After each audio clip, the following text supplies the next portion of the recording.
तो आज हम लोग वेक्टर शुरू कर रहे हैं, ठीक है। तो वेक्टर्स के बारे में आज पढ़ना है फिजिक्स के अंदर। सबसे पहली बात एक चीज आप लोग समझिएगा कि सबके पास नोट्स फेयर होने चाहिए, क्योंकि हर दूसरे दिन मतलब आज और कल की क्लास के बाद मैं नेक्स्ट डे जो है आप लोगों का नोट्स चेक करने के लिए सबसे फेयर कॉपी मांगूंगा, ठीक है। तो ये आपको ध्यान देना है, तो फेयर आप लोग करते रहिएगा। अभी पास में आपको रफ कॉपी रखना है, रफ कॉपी में आप जल्दी जल्दी लिखोगे, ज्यादा टाइम लिखने के लिए नहीं मिलेगा, ठीक है। आपको ये ध्यान देना है। तो रफ कॉपी आप अपने पास रखें और फेयर इसको जो है क्लासेस खत्म होने के बाद आप रात में या कल सुबह कर सकते हो, ठीक है। तो शुरुआत करते हैं वेक्टर्स की, ज्यादा बात नहीं करनी है। बहुत इंपॉर्टेंट चैप्टर, इतना इंपॉर्टेंट कि हर एक चैप्टर अगर हम थोड़ा सा हीट थर्मो हटा दें, थर्मोडायनेमिक्स अगर हटा दिया जाए फिजिक्स से, तो कोई ऐसा चैप्टर नहीं है जहां वेक्टर्स का यूज ना हो, ठीक है। हर एक चैप्टर में वेक्टर्स का बहुत ज्यादा यूज होता है, ठीक है। तो इंपॉर्टेंट चैप्टर है, थोड़ा ध्यान से समझेंगे। और एक और बात, मैं ये शुरू करने से पहले आप लोगों को एक और यहाँ पे सजेशन देना चाहूंगा कि वेक्टर्स में कभी बोर मत होने की कोशिश करना। मेरा थोड़ा पढ़ाने का तरीका अलग है, आपके बुक्स के हिसाब से मैं नहीं पढ़ाता हूँ। मैं ऐसा टच करता हूँ कि वो जेई मेंस हो या जेई एडवांस हो या नीट का सिलेबस हो, पूरे चैप्टर्स में जिस तरह से भी वेक्टर का यूज आता है मैं वो सारी चीजें पढ़ाता हूँ। केवल सिलेबस के हिसाब से वो चीजें आपको नहीं मिलेंगी, यहाँ पे थोड़ा आपको पेशेंस बनाए रखना होगा। तो चलो, बात हो गई बहुत ज्यादा, अब शुरू करते हैं वेक्टर्स के बारे में। तो 9th में ही ये बच्चों को बेसिक आइडिया लग जाता है कि वेक्टर क्या है।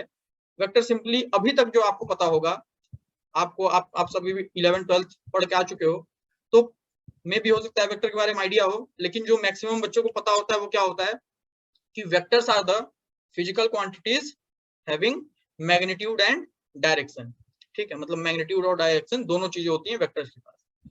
तो वेक्टर क्वांटिटी कोई भी फिजिकल क्वांटिटी होती है। फिजिकल क्वांटिटी का मतलब हम कह सकते हैं कि कोई भी फिजिक्स में कोई भी क्वांटिटी आप उठा लो, मास ले लो या टाइम ले लो, वेलोसिटी ले लो, ग्रेविटी फोर्स ले सकते हैं, वर्क डन ले सकते हैं, एनर्जी ले सकते हैं, ठीक है।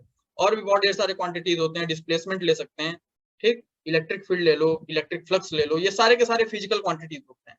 तो बहुत ढेर सारे फिजिकल क्वांटिटीज होते हैं। तो कोई भी फिजिकल क्वांटिटी जो है दो तरह के सेक्शंस में डिवाइडेड होती है। सबसे पहला जो हमारा होता है वो होता है स्केलर। आपको यहां से लिखना होगा, ध्यान से अपने रफ कॉपी में साथ साथ लिखते रहिएगा, टाइम नहीं मिलेगा एक्स्ट्रा लिखने के लिए, तो ये बात आपको ध्यान रखना है। कोई भी डाउट हो तुरंत आप पूछ सकते हो, ठीक है। तो आप साथ साथ लिखते रहिएगा अपने रफ कॉपी में, फेयर बाद में कर लीजिएगा। चलो अच्छा, स्केलर्स की बात करें कि स्केलर्स क्या होते हैं। तो स्केलर क्वांटिटीज ऐसी क्वांटिटीज होती हैं जिनके पास केवल और केवल क्या होता है, मैग्नीट्यूड होता है, ठीक है। उन क्वांटिटीज के पास क्या होता है, मैग्नीट्यूड। मतलब quantity, physical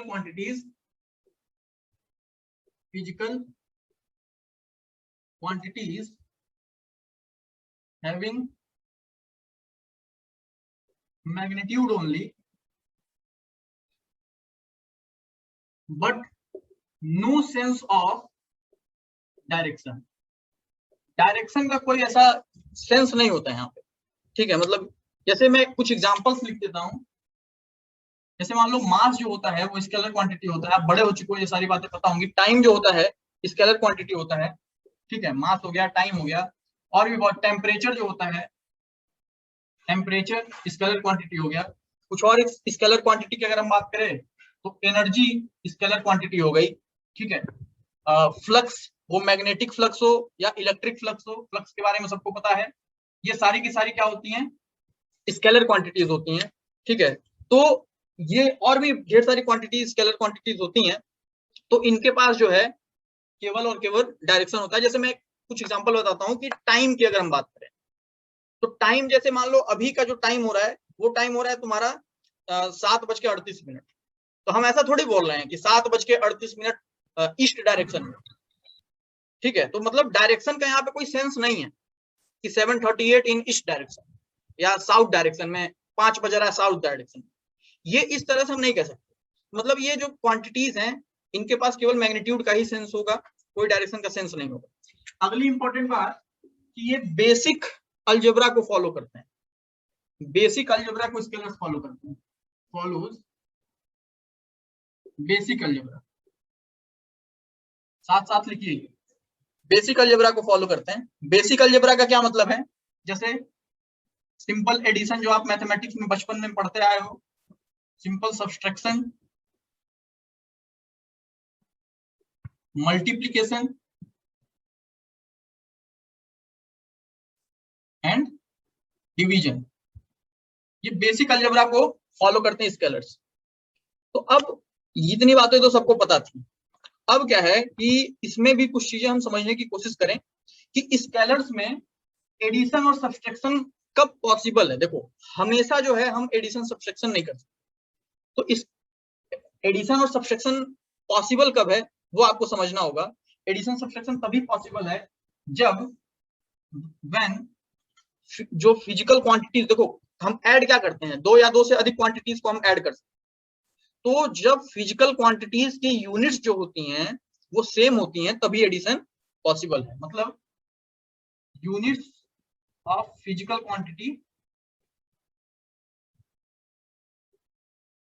must be same, physical quantities के जो यूनिट्स होते हैं वो सेम होने चाहिए। अभी इसको मैं बताता हूँ और अच्छे से क्या मैं कहना चाह रहा हूँ। जैसे एक एग्जांपल समझो, आपको दिया हुआ है कि फोर्स जो है 10 न्यूटन का है, फोर्स एक फिजिकल क्वांटिटी है, फोर्स 10 न्यूटन का है, और किसी बॉडी के ऊपर वो लग रहा है वो फोर्स 10 न्यूटन का, और उस बॉडी के अंदर जो एनर्जी है वो 5 जूल एनर्जी स्टोर है उसके अंदर। तो एनर्जी और फोर्स जो है दो अलग अलग फिजिकल क्वांटिटीज हैं। तो एक बात बताओ, क्या हम इस तरह से कह सकते हैं क्या कि 10 न्यूटन प्लस 5 जूल ये ऐड करेंगे तो हमको क्या रिजल्ट मिलेगा? कोई रिजल्ट नहीं मिलेगा, है ना। क्यों ऐसा हो रहा है? क्योंकि एडिशन पॉसिबल ही नहीं है अगर यूनिट्स अलग अलग हो जाए। ठीक है, यूनिट्स अलग अलग हो जाए तो एडिशन पॉसिबल ही नहीं। वही मैंने यहाँ लिखा है कि एडिशन और सब्सट्रैक्शन ये तभी पॉसिबल है जब फिजिकल क्वांटिटीज की यूनिट क्या हो, सेम हो। मल्टीप्लीकेशन डिवीजन कब हो सकता है? तो मल्टीप्लीकेशन डिवीजन कभी भी पॉसिबल है वेदर यूनिट इज सेम और नॉट। ठीक है, तो कोई भी फिजिकल क्वांटिटी का यूनिट सेम हो या नहीं हो, मल्टीप्लीकेशन और डिवीजन पॉसिबल है। जैसे मैं एक एग्जांपल बताता हूँ यहाँ पे, आप जो मैं बोल रहा हूँ ये सब एग्जांपल्स भी अपने नोट्स में एडिट कर सकते हैं। ठीक है, तो ज्यादा बेहतर होगा। कई कई बार ऐसा होता है, मैं अभी बता दे रहा हूँ, आज पहली क्लास है, वो फिजिक्स हो, केमिस्ट्री हो या मैथमेटिक्स या बायो हो, सभी लोग समझिएगा ध्यान से, सब तरह के बच्चे हैं यहाँ पे भी फिलहाल। तो हमेशा याद रखना कि कभी कभी क्या होता है, बोर्ड पे तो हम लोग लिख देते हैं, लेकिन लिखते लिखते फ्लो में ऐसा पढ़ाने का फ्लो होता है कि कभी कभी कोई चीजें हम बता के रह जाते हैं, लिख नहीं पाते हैं बोर्ड पे। मैंने बच्चों को जो पुराने हैं उनको पहले भी बता रखा है, जो नए हैं उनको समझना है। तो ये चीज याद रखिएगा कि यहाँ से तो चीजें आपको अपने नोट्स में डालनी ही डालनी है। साथ ही साथ जो मैं बोल रहा हूँ बाई चांस अगर वो मैं लिखना भूल गया तो उसको भी आप अपने नोट्स में एज सच लिख लोगे। एक और बात कि जरूरी नहीं है कि इंग्लिश में ही लिखना है, आप इंग्लिश में लिखिए, हिंदी में लिखिए, भोजपुरी में लिखिए, जो आपको आता है उस लैंग्वेज में अपने नोट्स में लिखिए। मैं नोट्स चेक करने नहीं आ रहा हूँ। मोरल ऑफ द स्टोरी ये कि आपका कॉन्सेप्ट क्लियर होना चाहिए और एग्जाम में जब आप नोट्स रिवाइज करके जाओ तो चीजें आपको समझ में आए। ठीक है, तो हर वो चीज अपने नोट्स में डालने की कोशिश करो जो यहाँ समझाया जा रहा है, वो यहाँ लिखा हो या मैं बोल के रह जाऊं। जैसे मैं एग्जांपल्स बता रहा हूँ तो वो लिखूंगा नहीं, आप अपने आप से लिखिएगा।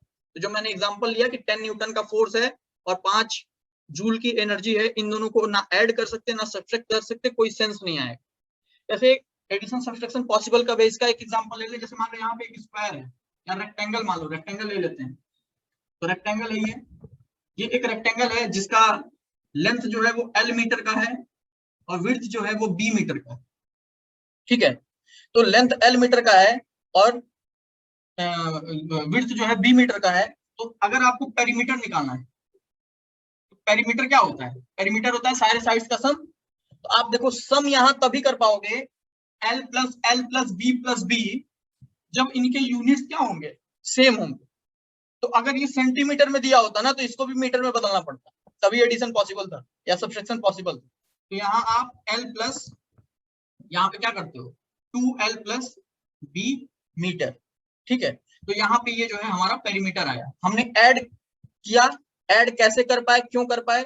क्योंकि यहाँ पे जो है यूनिट्स जो थे हमारे क्वांटिटीज के, ये भी लेंथ था वो भी लेंथ था, दोनों के यूनिट्स क्या थे, सेम थे। ठीक है, ये बात आपको समझ में आ गई। अब आपको मान लो एरिया, अब हम मल्टीप्लीकेशन डिवीजन में आते हैं। तो मल्टीप्लीकेशन डिवीजन हमेशा पॉसिबल है, उसका क्वांटिटी सेम हो या ना हो। जैसे एक एग्जांपल मैं बताता हूँ, इलेक्ट्रिक फ्लक्स, अभी रिसेंट में सभी 12 वाले पढ़ के आए होंगे, अपने एग्जाम के लिए आपने प्रिपेयर करा होगा। तो इलेक्ट्रिक फ्लक्स की अगर आप बात करो तो क्या होता है, E dot S, electric field dot S, मतलब एरिया वेक्टर। तो यहाँ पे आप देख पा रहे हो कि इलेक्ट्रिक फील्ड और एरिया वेक्टर का मल्टीप्लीकेशन हो रहा है। तो इलेक्ट्रिक फील्ड की यूनिट अलग होती है, एरिया वेक्टर का यूनिट अलग होता है ना। तो यहाँ पे क्या है, दो अलग अलग यूनिट्स के क्वांटिटीज को हम यहाँ मल्टीप्लाई कर पा रहे हैं। डिवीजन की अगर बात करें, जैसे आप डेंसिटी मान लो, डेंसिटी क्या होता है, मास अपॉन वॉल्यूम। तो मास क्या है, किलोग्राम में होता है, वॉल्यूम किस में होता है, मीटर क्यूब में, ऐसा यूनिट मीटर क्यूब होता है। तो किलोग्राम अपॉन मीटर क्यूब हम कर रहे हैं, समझ में आ रहा है, तो डेंसिटी निकल रहा है।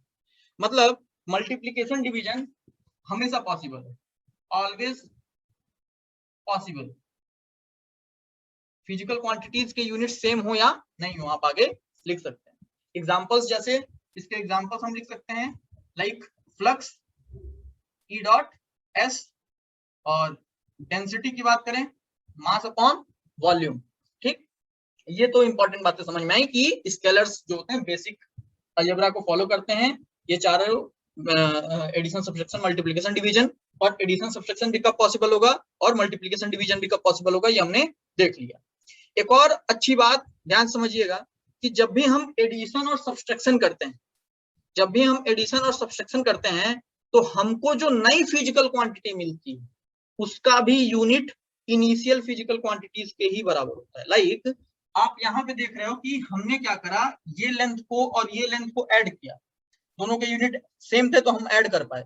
ठीक है, तो ऐड करने के बाद हमको एक नया फिजिकल क्वांटिटी मिला जिसको हम पेरीमीटर कह रहे हैं। तो पेरीमीटर का भी जो यूनिट आया वो मीटर आया। मतलब यहाँ पे आपको क्या याद रखना है कि ये बात आप लिख सकते हो कि जब भी हम एडिशन या सब्ट्रैक्शन जो है अगर अप्लाई करते हैं, तो जो नई फिजिकल क्वांटिटी बनती है उसका जो यूनिट होता है वो भी इनिशियल फिजिकल क्वांटिटीज के क्या होता है, सेम होता है। ये सब चीजें अपने नोट्स में मेंशन करिएगा। अगर मल्टीप्लिकेशन डिवीजन की अगर हम बात करें, मल्टीप्लिकेशन डिवीजन में आप देख रहे हो कि यहाँ पे इलेक्ट्रिक फील्ड का यूनिट अलग, एरिया का यूनिट अलग।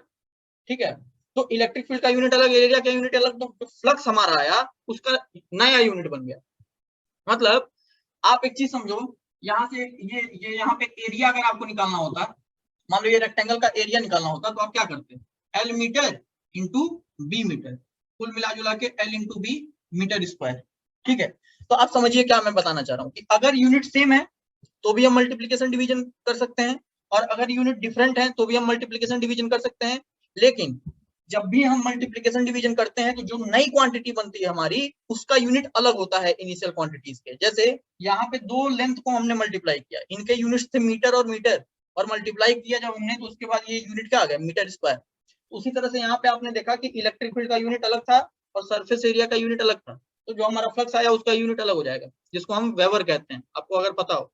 ठीक है, अगर डेंसिटी की बात करें तो मास का यूनिट किलोग्राम में, वॉल्यूम का यूनिट किलोग्राम में, सॉरी मास का यूनिट किलोग्राम में, वॉल्यूम का यूनिट मीटर क्यूब में। ठीक है, तो जो डेंसिटी आएगा वो किलोग्राम पर मीटर क्यूब आ जाएगा, समझ रहे हो। तो मतलब मल्टीप्लिकेशन डिवीजन में अलग क्वांटिटीज हो, यूनिट अलग यूनिट वाले क्वांटिटीज हो या सेम यूनिट वाले क्वांटिटीज हो, जो नई क्वांटिटी बनती है उसका यूनिट इनिशियल क्वांटिटीज के यूनिट के अलग होता है, नया वो यूनिट बन जाता है।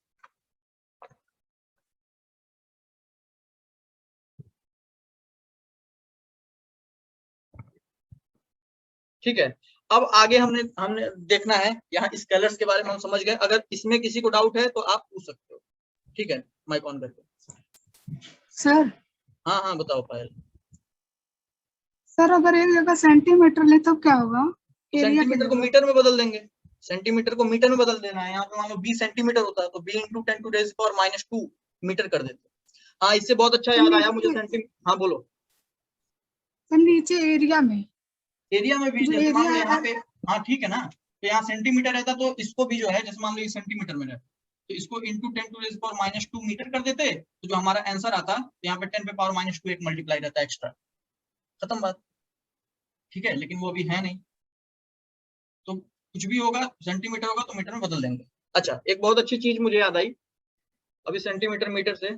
आप लोगों का आज का होमवर्क क्या है, आपके पास 11th की फर्स्ट पार्ट की एनसीईआरटी होगी। जो पुराने बच्चे हैं उनको पता होगा मैं क्या कहना चाह रहा हूँ शायद, तो आप याद रखेंगे एनसीईआरटी के बुक के सबसे पीछे अपेंडिक्स होता है, ठीक है, अपेंडिक्स, ठीक।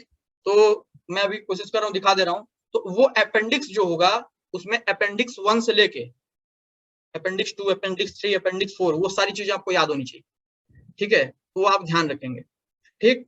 अभी मैं जाते जाते वो चीज आपको दिखा दूंगा कि आपको क्या क्या याद करना है।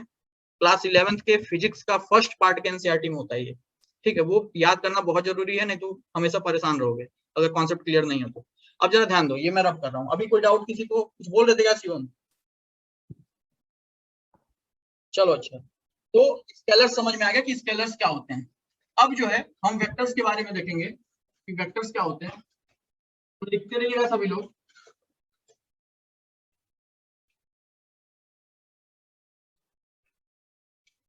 अब देखो वेक्टर्स क्या होते हैं। हाँ भाई, स्क्रीनशॉट ले लें। तो अब हमको वेक्टर्स के बारे में देखना है कि वेक्टर्स क्या होते हैं। अभी तक शायद आपने पढ़ा हो तो आपको क्या पता होगा, वो मैं डिस्कस कर देता हूँ कि वेक्टर क्या होते हैं। Those quantities which have magnitude as well as direction. मतलब इसका पहला क्या है कि फिजिकल क्वांटिटीज, फिजिकल क्वांटिटीज। देखो एक चीज और, एक लड़के ने बोला कि सर स्क्रीनशॉट ले सकते हैं, मैंने बोला हाँ एकदम ले सकते हैं, लेकिन मैंने पहले भी बोला था कि कुछ चीजें मैं बोल के रह जाता हूँ, तो रफ कॉपी जरूर साइड में रखिएगा, उन चीजों को लिखते रहिएगा जो मैं बोल के रह रहा हूँ, ताकि आप स्क्रीनशॉट और उस रफ कॉपी की मदद से आप जो है क्या कर पाए, पूरा कंप्लीट नोट्स बना पाए। चलो अच्छा, तो physical quantities having direction as well as magnitude, ठीक है। ऐसी फिजिकल क्वांटिटीज जिनके में डायरेक्शन के साथ साथ क्या हो, मैग्नीट्यूड भी हो, ठीक है, उन फिजिकल क्वांटिटीज को हम क्या कहते हैं, वेक्टर्स। ये आपको पता था, लेकिन क्या ये कंप्लीट है? ये कंप्लीट एक्सप्लेनेशन है वेक्टर्स का? नहीं, ठीक है। कि ऐसे क्वांटिटीज जिनके पास मैग्नीट्यूड हो, डायरेक्शन हो, तो उनको वेक्टर कहेंगे। ये कंप्लीट इंफॉर्मेशन नहीं है। जरूरी नहीं है कि हर एक क्वांटिटी जिसके पास मैग्नीट्यूड के साथ साथ डायरेक्शन हो उस वो वेक्टर क्वांटिटीज हो। तो और क्या कंडीशन होगा सर वेक्टर होने का? तो पहला तो ये कंडीशन होता है जो आपको पता है, ठीक है। दूसरा कंडीशन क्या होता है? दूसरा कंडीशन होता है they must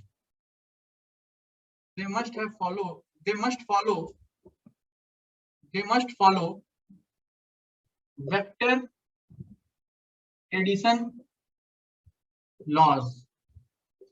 vector addition laws, ये वेक्टर एडिशन लॉज भी फॉलो करनी चाहिए। जैसे देखो जो बेसिक अलजेब्रा होता है, जो अभी हमने डिस्कस करा है पीछे, वेक्टर्स जो होते हैं बेसिक अलजेब्रा को फॉलो नहीं करते हैं, मतलब does not follow basic algebra. जो हमारे बेसिक अलजेब्रा हैं उनको ये फॉलो नहीं करते हैं वेक्टर्स, ठीक है। इनका अलग ही एक नियम कानून होता है, ठीक है। तो वेक्टर्स के पास डायरेक्शन और मैग्नीट्यूड तो होना ही चाहिए, साथ ही साथ क्या होना चाहिए कि वो वेक्टर एडिशन लॉज को फॉलो करने चाहिए। ये पूरी कंप्लीट कंडीशन है किसी भी फिजिकल क्वांटिटी को वेक्टर होने के लिए। जैसे कौन कौन से लॉज होते हैं? पहला होता है triangle law of vector addition. पहला होता है triangle law of vector addition. दूसरा क्या होता है, ये सब डिस्कस करेंगे हम, बहुत इंपॉर्टेंट लॉज हैं हर जगह। मतलब मैं बता रहा हूँ बिना इसके तो तुम ना ग्रेविटेशन पढ़ सकते हो, ना इलेक्ट्रोस्टैटिक पढ़ सकते हो, ना कोई भी कुछ भी नहीं पढ़ सकते, ठीक है। तो बहुत इंपॉर्टेंट है, ठीक है। तो triangle law of vector addition, parallelogram law of vector addition, ठीक है। मतलब कोई भी फिजिकल क्वांटिटीज ये सिचुएशन फॉलो करेगी तब वो वेक्टर कही जाएगी, ठीक है। उसके पास मैग्नीट्यूड के साथ साथ डायरेक्शन भी होगा और साथ ही साथ ये दोनों लॉज भी फॉलो करने चाहिए, ठीक है। तो अभी मैं बताऊंगा कि कुछ ऐसी भी क्वांटिटीज होती हैं जिनके पास डायरेक्शन के साथ साथ मैग्नीट्यूड भी होता है, लेकिन वो वेक्टर्स नहीं होती, अभी मैं डिस्कस करूंगा, ठीक है। तो अब हम समझते हैं कि वेक्टर्स को हम रिप्रेजेंट कैसे कर सकते हैं, वेक्टर का रिप्रेजेंटेशन कैसे होता है, ठीक है। तो representation of vectors, representation of vectors. तो वेक्टर का रिप्रेजेंटेशन क्या होता है भाई, कैसे होता है? तो वेक्टर्स के रिप्रेजेंटेशन, जैसे समझो आपकी जो बुक्स होंगी, जो एनसीईआरटी की बुक होगी या जो कोई भी किताब होगी, उसमें बोल्ड लेटर में लिखा होगा क्वांटिटी। बोल्ड मतलब जैसे हम सिंपल ऐसा ए लिख दे रहे हैं ना, ए, तो वहां पे ए ऐसा लिखा होगा, ऐसा। बाकी लेटर से बोल्ड में लिखा होगा, तो आप समझ जाओगे कि वो वेक्टर है। समझ रहे हो? आपकी किताबों में तो जो बोल्ड लेटर्स होते हैं वो वेक्टर क्वांटिटी को रिप्रेजेंट करते हैं। ठीक है, तो बाई बोल्ड लेटर्स, ठीक है, बोल्ड लेटर्स से जो है वेक्टर क्वांटिटी को रिप्रेजेंट किया जा सकता है। लेकिन अब बोर्ड पे तो हम बार बार गोज के खूंटा बनाएंगे नहीं, तो क्या करें, तो और भी तरीका है, बाई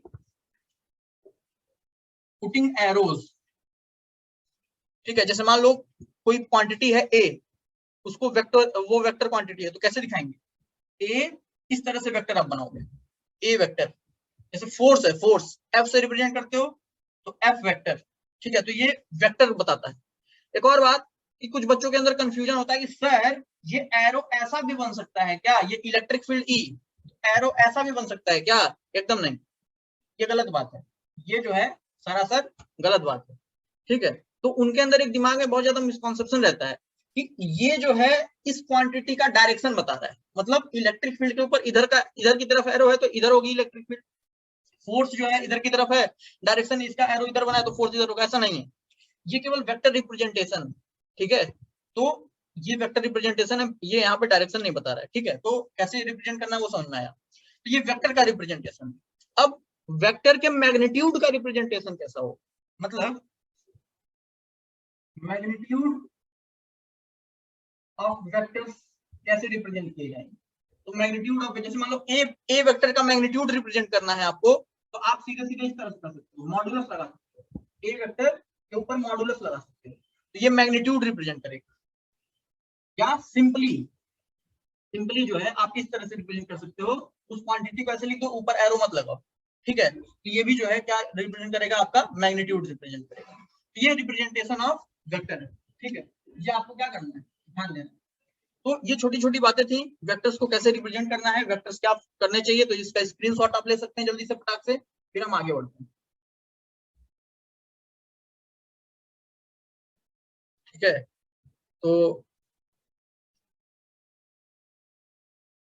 आपको ये ध्यान देना है, ये चीज, ये बात आपको ध्यान देना है कि कोई भी फिजिकल क्वांटिटी है उसके पास मैग्नीट्यूड और डायरेक्शन है, वो वेक्टर हो भी सकता है और नहीं भी हो सकता है।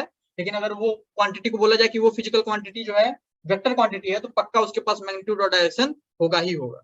जैसे इलेक्ट्रिक करंट के बारे में हमने डिस्कस किया कि इलेक्ट्रिक करंट क्या होता है, जो है वो उसके पास डायरेक्शन होता है और मैग्नीट्यूड होता है, पॉजिटिव से नेगेटिव डायरेक्शन होता है और मैग्नीट्यूड भी होता है 5 एम्पियर 6 एम्पियर, लेकिन वो वेक्टर लॉज को फॉलो नहीं करता है। इस वजह से इलेक्ट्रिक करंट जो है वेक्टर क्वांटिटी नहीं होता है। तो वेक्टर क्वांटिटी होने के सफिशिएंट कंडीशन क्या होता है वो आपको डिस्कस किया जा चुका है। ठीक है, तो इंपॉर्टेंट पॉइंट था। अगला जो हमारा टॉपिक है वो है पोजीशन वेक्टर्स। ठीक है, अगला टॉपिक क्या है, पोजीशन वेक्टर। तो देखते हैं पोजीशन वेक्टर के बारे में। पोजीशन वेक्टर समझना बहुत ज्यादा जरूरी है आप लोगों को। वैसे तो वेक्टर ही समझना पूरा बहुत जरूरी है, लेकिन ये छोटी छोटी बातें हैं जो समझना बहुत ज्यादा जरूरी है। तो अगला जो हमारा टॉपिक है वो क्या है, पोजीशन वेक्टर्स। पोजीशन वेक्टर्स के बारे में हमको समझना है। ठीक है, चलो शुरू करते हैं। तो पोजीशन वेक्टर क्या होता है, जैसे समझो, मान लो यहाँ पे एक कोऑर्डिनेट सिस्टम है हमारा। कोऑर्डिनेट सिस्टम आप जानते ही होंगे, ये एक्स एक्सिस है, ये वाई एक्सिस है। ठीक है, ये कोऑर्डिनेट सिस्टम है हमारा, एक्स एक्सिस वाई एक्सिस।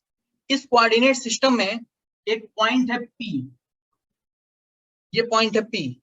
ठीक है, अब ये जो कोऑर्डिनेट सिस्टम में जहां X axis Y axis intersect करते हैं, इसको हम 0,0 से रिप्रेजेंट करते हैं। ठीक है, ओरिजिन है। तो अब देखो, किसी भी पॉइंट का जो पोजीशन होता है उसको रिप्रेजेंट करने के लिए हम पोजीशन वेक्टर का यूज करते हैं। तो इस पॉइंट पी का पोजीशन वेक्टर कैसे हम बनाएंगे, तो किसी भी पॉइंट का पोजीशन वेक्टर रिप्रेजेंट करने के लिए आपको करना क्या होता है, ओरिजिन से उस पॉइंट को जोड़ना होता है। ध्यान से समझना, ओरिजिन से इस पॉइंट पी को क्या करना है, आपको जोड़ना है, और ये एरो बनाना है। यहाँ एरो का बहुत इंपॉर्टेंस है, ये भी ध्यान देना।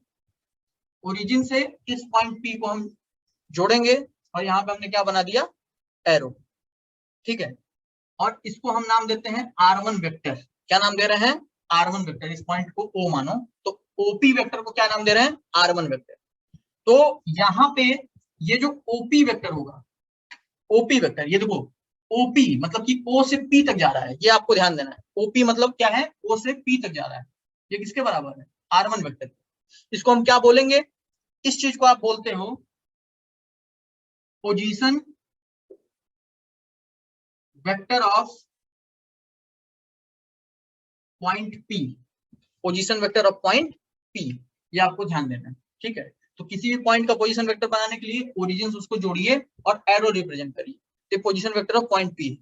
मान लीजिए कुछ टाइम बाद, कुछ समय बाद जो है ये पॉइंट पी जो है यहां पहुंच गया, पी डैश पे, कहां पहुंच गया, पी डैश पे, ठीक है। तो अब जरा देखो, इस ये पॉइंट पी चल के जो है यहां पहुंच गया, ठीक है, पी डैश पे। तो अगर पी डैश का पोजीशन वेक्टर आपको रिप्रेजेंट करना है तो आप कैसे करो, ध्यान समझना। इस तरह से जो है इस पॉइंट को ओरिजिन से जोड़ दोगे, ठीक है। तो इसको जो है हम क्या कहेंगे, R2, ठीक, R2 वेक्टर वैसे एक्चुअली, जहां भी ये एरो लगे मतलब वो वेक्टर क्वांटिटी, ठीक है।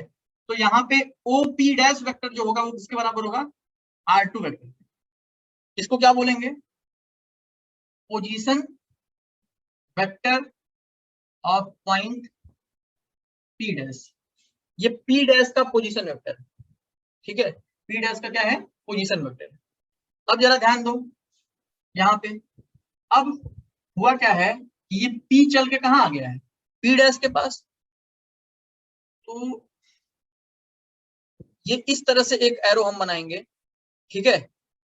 इस एरो को कहते हैं, क्या कहते हैं, इसको कहते हैं R12, क्या कहते हैं, R12, मतलब P डैश, देखो P डैश या R12, इसको कहते हैं डिस्प्लेसमेंट वेक्टर, क्या कहते हैं, displacement vector of point P। देखो हुआ क्या है कि कुछ टाइम बाद ये जो पॉइंट P था वो P डैश पे चला गया, ठीक। तो डिस्प्लेसमेंट किसका हुआ, पॉइंट P का, पॉइंट P का डिस्प्लेसमेंट हुआ, इसलिए P डैश को हम बोलेंगे displacement vector of point P। ये बात समझ में आ गई होगी आप लोगों को, ठीक है। तो ये डिस्प्लेसमेंट वेक्टर है, ये पोजीशन वेक्टर है, तो ये चीजें बहुत इंपॉर्टेंट है, ध्यान दीजिएगा।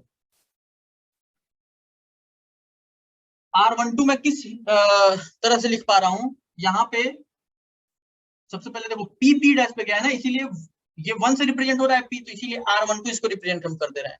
तो इसको क्या कहते हैं, इसको कहते हैं डिस्प्लेसमेंट वेक्टर, क्योंकि डिस्प्लेसमेंट हो रहा है, तो डिस्प्लेसमेंट वेक्टर ऑफ किसका, पॉइंट P का। आई होप ये आपने लिखा होगा, नहीं लिखा स्क्रीनशॉट ले लीजिए, कंप्लीट करिएगा। दूसरी बात कि इसके नीचे थोड़ा सा जगह छोड़ देना, लगभग 4-5 लाइन, क्योंकि आने वाले टाइम में जब हम triangle law of vector addition पढ़ेंगे तो यहाँ पे कुछ चीजें आपको और समझानी, जो आपके न्यूमेरिकल पॉइंट ऑफ व्यू से बहुत इंपॉर्टेंट, मैंने अभी बता दिया। तो इसके बाद जो है थोड़ा सा आप कुछ स्पेस छोड़ दीजिएगा, ठीक है। तो अब जो है, हाँ हाँ बोलो सर एक और पॉइंट ले सकते हैं, क्या कर सकते हैं, एक पॉइंट कोई भी आप कोई पॉइंट ले सकते हैं, एक एक्स्ट्रा पॉइंट, जैसे मान लो यहाँ पे कुछ और पॉइंट ले P लिया, डबल डैश, हाँ चलो ठीक है, कोई पॉइंट ले लिया, Q पॉइंट ले लिया, या चलो P डबल डैश ले लिया। अगर ये पॉइंट चल के चला आया है, मान लो यहाँ चला आया P डबल डैश, ठीक है, इसको जब जोड़ दोगे तो वो position vector of P double dash हो जाएगा, ठीक है। तो डिस्प्लेसमेंट वेक्टर कैसे होगा, P डैश से P डबल डैश को ऐड कर देंगे, मतलब यहाँ एरो लगा के जोड़ देंगे। तो यहाँ पे जो इंपॉर्टेंट पार्ट है वो क्या है कि आपको एरो ध्यान देना है, ठीक है। तो आप धीरे धीरे समझोगे, अभी हड़बड़ाओ मत, अभी बहुत ढेर सारे वेक्टर्स का यहाँ पे जो है ऐड हम कर सकते हैं, थोड़ा थोड़ा धीरे धीरे समझिए। लेकिन यहाँ पे ये चीज जो मैं बता रहा हूँ, इसका यूज कहाँ कहाँ होने वाला मैं अभी बता दे रहा हूँ आपको। वेव ऑप्टिक्स, ठीक है, इलेक्ट्रोस्टैटिक, ग्रेविटेशन, ठीक है, बहुत जगहों पे इसका यूज होने वाला है, केवल इसी ट्रायंगल का। तो इस वजह से ये बहुत इंपॉर्टेंट है और इसको जो है आपको ध्यान देना है, ठीक है। तो अभी मैं इसको रब कर रहा हूँ, ठीक। अब हमको अगला टॉपिक शुरू करना है, इसके नीचे आप 4-5 लाइन का जगह छोड़ दीजिएगा, ठीक है। पोजीशन वेक्टर के बाद हमारा जो नेक्स्ट टॉपिक है वो है इक्वालिटी ऑफ वेक्टर। क्या है, इक्वालिटी ऑफ वेक्टर्स। वेक्टर्स की इक्वालिटी के बारे में आपको ध्यान देना है। कि दो वेक्टर्स इक्वल हो सकते हैं, कब इक्वल हो सकते हैं। जैसे एक चीज समझना, यहां पे मान लो एक वेक्टर है, ये इसको हम ए वेक्टर बोल रहे हैं। क्या बोल रहे हैं? ए वेक्टर। ठीक है, अब एक चीज समझना, मेरी बात ध्यान से समझना, कोई वेक्टर को अगर आप इस तरह से रिप्रेजेंट कर रहे हैं तो ये क्या बता रहा है? ये जो बड़ा सा हमने एरो बनाया है, ये क्या बता रहा है? ये बड़ा सा एरो बता रहा है कि ये वेक्टर ए की डायरेक्शन है, और इसका लेंथ बताता है कि वो वेक्टर ए का मैग्नीट्यूड है। ये वाले, ये जो एरो बना हुआ है, ये क्या रिप्रेजेंट करता है? ये एरो रिप्रेजेंट करता है, एरो रिप्रेजेंट्स ये वाला एरो क्या? दो बातें, direction of vector and length of arrow. क्या रिप्रेजेंट करता है? लेंथ ऑफ एरो जो होता है ये बताता है magnitude of vector, magnitude of vector, vector का मैग्नीट्यूड बताता है। अब यार मेरी बात ध्यान समझिएगा एक चीज, ये जो पीछे का ये होता है पार्ट, इसको कहते हैं टेल, हिंदी में आप पूछ कह सकते हो, ठीक है, इसको टेल कहते हैं। ठीक, ये जो ये एरो बना हुआ है इसको कहते हैं हेड। ठीक है, इसको क्या कहते हैं? हेड। तो हमको तो इक्वालिटी ऑफ वेक्टर के बारे में देखना है, तो समझिए, जैसे मान लीजिए दो वेक्टर्स हैं, ये है ए वेक्टर और दूसरा है बी वेक्टर। ठीक है, एक है ए वेक्टर और दूसरा है बी वेक्टर। ये दोनों वेक्टर्स इक्वल कब हो सकते हैं? इक्वालिटी ऑफ वेक्टर कब होगा? Equality of vector. ठीक है, तो इक्वालिटी ऑफ वेक्टर तब होता है, ध्यान से समझना, पहला कंडीशन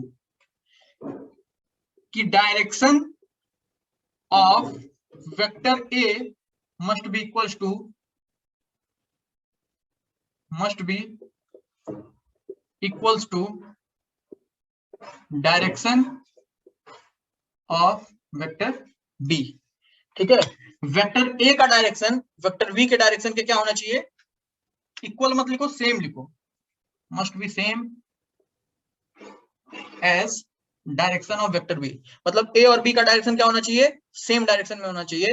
ये पहली कंडीशन है। दूसरी condition, magnitude of A must be equals to magnitude of B. A और बी के क्या होने चाहिए? मैग्नीट्यूड्स भी सेम होने चाहिए। तो ये दोनों वेक्टर क्या कहे जाएंगे? ये दोनों वेक्टर कहे जाएंगे इक्वल वेक्टर्स। ठीक है, तो दो वेक्टर्स इक्वल तभी हो सकते हैं जब उनका डायरेक्शन भी सेम हो और उनके मैग्नीट्यूड्स भी सेम हो। इसका फटाक से आप जो है स्क्रीनशॉट लीजिए ताकि मैं थोड़ा जल्दी से आगे बढ़ पाऊं। रब करूंगा मैं।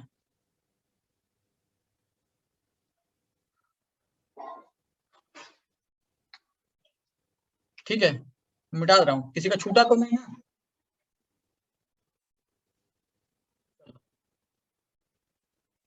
यहाँ पे इसको मैं रब कर रहा हूं। अब जरा ध्यान देना, तो ये चीजें समझ में आ गई। अब जरा और बात ध्यान देना कि एक थोड़ा ट्रिक कह लो या अगला मेथड कह लो इक्वालिटी ऑफ वेक्टर समझने के लिए। जैसे मान लो वेक्टर ए है, यहां से एक कॉन्सेप्ट हमको समझ में आएगा, वो कॉन्सेप्ट बहुत जरूरी है, उसको समझाने के लिए मैं ये दूसरा तरीका बता रहा हूँ इक्वालिटी ऑफ वेक्टर समझने के लिए। ये मान लो वेक्टर ए और यहां पे है वेक्टर बी। ठीक है, तो अब आपको डिसाइड करना है, अब आपको डिसाइड करना है कि वेक्टर ए और वेक्टर बी जो है वो इक्वल है या नहीं। ठीक है, वेक्टर ए और वेक्टर बी इक्वल है या नहीं। तो समझना मेरी बात ध्यान से कि इसको करने से क्या तरीका होता है, मैं बोल दे रहा हूं आप सब। अच्छा चलो लिख ही दे रहा हूं। किसी भी एक वेक्टर को पकड़िए, hold any one of the vectors, vectors में से किसी भी एक को पकड़िए। दूसरी बात, मूव दैट वेक्टर पैरेलल, ये पैरेलल है, पैरेलल टू इटसेल्फ, उस वेक्टर को अपने आप से पैरेलल मूव करा दो। ठीक है, and touch the tails of the vector, या फिर एंड ज्वाइन कर सकते हैं हम, join the tails of the vectors to each other. समझ रहे हो? मतलब मान लो मैंने बी को पकड़ा, बी को क्या करना है, अपने आप से पैरेलल मूव कराना, और ऐसा करके आप दोनों वेक्टर्स को टेल को जोड़ने की कोशिश करिए, टेल को जोड़ दीजिए। ठीक है, अगली बात, if head of the vectors join by itself, then the vector A and vector B will be equal. Vector A and vector B will be equal, यानी कि that is vector A equals to vector B, vector A equals to vector B।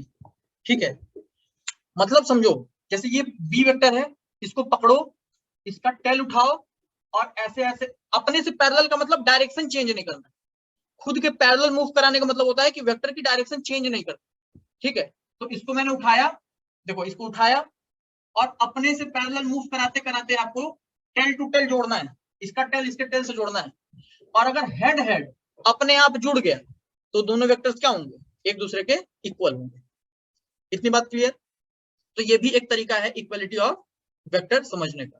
तो इस तरीके से हमने क्या सीखा, इस तरीके से हमने सीखा कि किसी भी वेक्टर को आप किसी भी प्लेन में मूव करा सकते हो parallel to itself without changing the direction.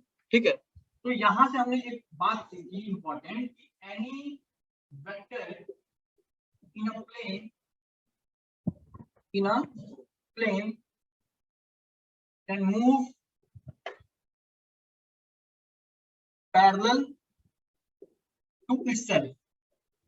कोई भी वेक्टर किसी भी प्लेन में अपने आप के पैरेलल मूव कर सकता है। जैसे एक एग्जांपल समझाता हूं, जैसे मान लो यहाँ पे जो है इस तरह का कोई वेक्टर लिखा हुआ है, ए वेक्टर, इस तरह का, इस ए वेक्टर को आप यहां भी बना सकते हैं, ए वेक्टर। ठीक है, मतलब डायरेक्शन चेंज नहीं करना है आपको, डायरेक्शन चेंज नहीं करना है। इस ए वेक्टर को आप यहां भी बना सकते हैं, ए वेक्टर, मतलब उठाओ यहां लाकर रखो, मतलब विदाउट चेंजिंग द डायरेक्शन आप वेक्टर्स को किसी प्लेन में मूव करा सकते हो। ये बहुत इंपॉर्टेंट पार्ट है। ठीक है, तो इक्वालिटी ऑफ वेक्टर कब होती है, इक्वालिटी ऑफ वेक्टर होने का क्या सिंपल सा फैक्ट है कि magnitude of vectors must be equal, magnitude equal होने चाहिए, और साथ ही साथ the direction of vector must be equal, तब जाके वेक्टर्स दोनों क्या होंगे, इक्वल होंगे। तो एक चीज और समझो, चलो अच्छा इसका स्क्रीनशॉट लो तो आगे मैं बताता हूं जल्दी से।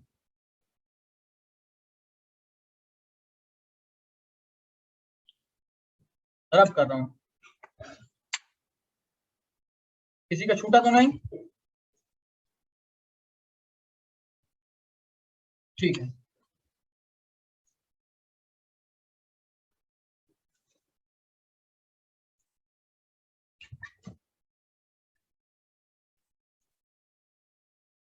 ठीक है, तो अब जो है हमको कुछ और चीजें समझनी है। जैसे यहाँ पे एक बात समझना, ये a plus B equals to R मान लो लिखा हुआ है, तो ये इसका क्या मतलब, vector a plus vector B equals to R vector लिखा हुआ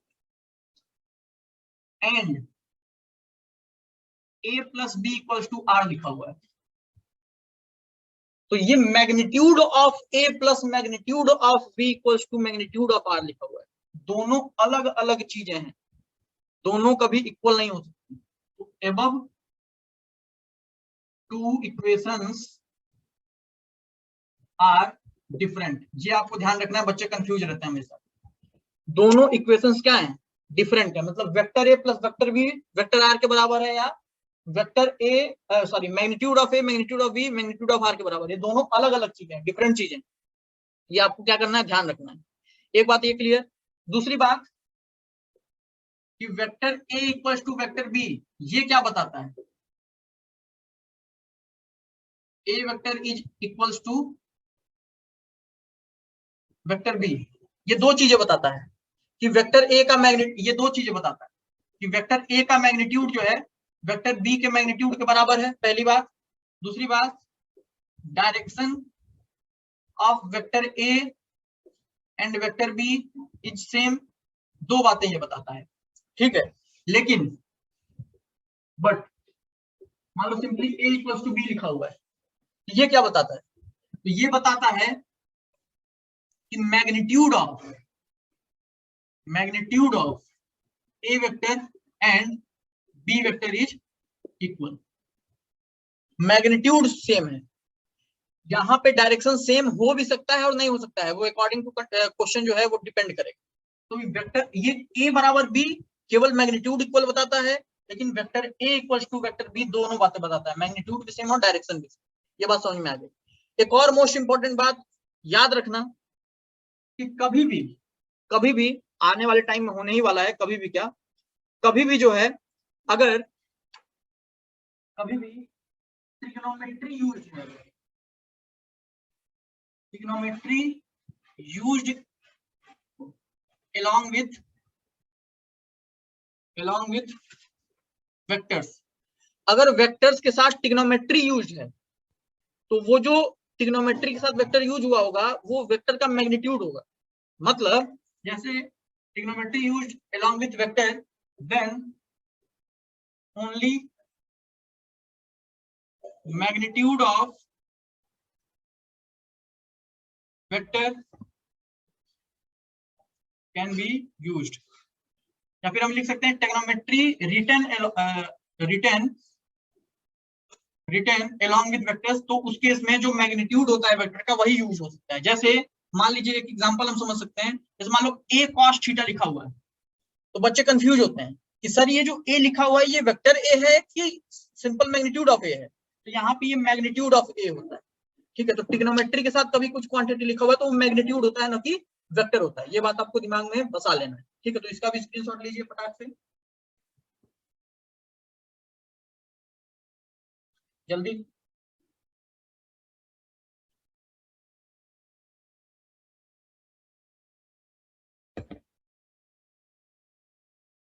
अब हमको क्या देखना है, मिटा रहा हूं मैं इसको, हमको एक और बात देखनी है।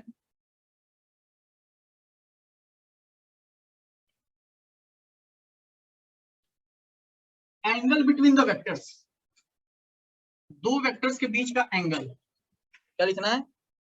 एंगल बिटवीन द वेक्टर्स, दो वेक्टर्स के बीच का एंगल। छोटी छोटी बातें हैं, लेकिन जब आपके बड़े बड़े न्यूमेरिकल्स आते हैं ना तो ये चीजें कंफ्यूज करती हैं आपको, तो ध्यान से ये चीजें समझिएगा, बहुत हेल्पफुल होगा। तो एंगल बिटवीन द वेक्टर्स क्या है, ध्यान से देखना। अगर मान लो कभी भी दो वेक्टर्स के बीच का एंगल अगर आपको लिखना है तो हमेशा एंगल बिटवीन द जो वेक्टर्स होता है, एंगल बिटवीन द वेक्टर्स जो होता है वो क्या होता है, अगर दो वेक्टर्स के बीच का अगर आपको एंगल लिखना है तो टेल टू टेल जो एंगल बनता है उसी को एंगल बिटवीन द वेक्टर्स कहते हैं। मतलब सर आवाज नहीं आ रही। आवाज जा रही होगी, नेटवर्क इशू है। आदित्य तुमको जा रही है क्या?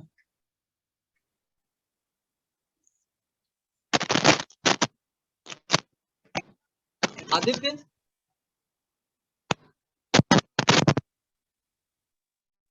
हाँ सर। ठीक है, तो जिसके पास नहीं जा रही उसका नेटवर्क इशू, थोड़ा इधर उधर देखो यार। अब जरा ध्यान दो, एंगल बिटवीन द वेक्टर्स क्या है, टेल टू टेल एंगल जो होता है उसी को एंगल बिटवीन द वेक्टर्स कहते हैं, ठीक है। तो देखिए आपके केमिस्ट्री वाले सर एंट्री ले रहे हैं, टाइम हो गया लग रहा है। चलो अच्छा, कोई बात नहीं। अब जरा ध्यान दो, एक चीज समझना, जैसे मान लो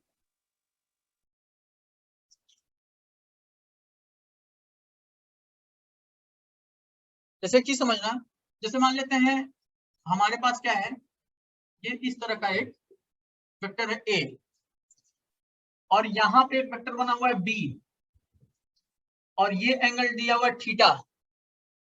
तो कंफ्यूज मत करिएगा, this theta is not angle between A vector and B vector. A vector और बी वेक्टर के बीच का एंगल ये थीटा नहीं होगा। क्यों? क्योंकि हमारे गुरुजी ने सिखा दिया कि टेल टू टेल ज्वाइनिंग होनी चाहिए, तब वो एंगल बिटवीन द वेक्टर्स आएंगे, ठीक है। तो मेरी बात ध्यान समझो, टेल टू टेल ज्वाइन कैसे करें, तो आपके गुरुजी ने अभी अभी एक और बात सिखाई है कि वेक्टर्स को बिना डायरेक्शन चेंज किए मूव कराया जा सकता है, ठीक है। मतलब मान लो आप वेक्टर ए को उठाओ और उठा के इस तरह से मूव करा डालो। ये जो मूवमेंट का मैं तरीका बता रहा हूं, जब आप फोर्स के बारे में पढ़ोगे, न्यूटन्स लॉज ऑफ मोशन वगैरह, और हर जगह ये मूवमेंट का तरीका यूज होता है, तो उस समय कंफ्यूजन होना, इसलिए अभी ध्यान देते हैं। ठीक है, तो अगर इस वेक्टर ए के और बी के बीच का एंगल आपको लिखना है तो क्या करना होगा, किसी भी वेक्टर, जैसे मान लीजिए बी है, बी को आप ऐसा मूव करा के इसका टेल इसके टेल से जोड़ दो, अपने से पैरेलल मूव कराना बिना चेंजिंग डायरेक्शन, या ए से इधर की तरफ मूव कराओ। तो हम इस तरह से कर सकते हैं यहाँ पे कि बी ऐसे था, बी को जहां था वैसे रहने दीजिए, ए को उठाओ, थोड़ा जगह चाहिए मुझे यहाँ बना, बी को जो था यहाँ रहने दीजिए, ए को उठाओ थोड़ा आगे मूव करा दो बिना चेंजिंग डायरेक्शन, टेल ले जाके यहाँ जोड़ दो। क्योंकि भाई वेक्टर को हम मूव करा सकते हैं पैरेलल टू इटसेल्फ, तो ये जो एंगल बनेगा इसको हम फाई बोलते हैं। तो यही फाई जो होगा angle between A and vector B होगा। ठीक है, समझ में आ रहा है? तो यही angle between vector A and vector B होगा। ठीक, अब मेरी बात ध्यान समझना, जैसे कुछ एग्जांपल्स हम करेंगे, लेकिन आपके केमिस्ट्री के सर आ गए हैं अभी यहाँ पे, तो अब नेक्स्ट क्लास में हमको देखना है आगे की चीजें। ठीक है।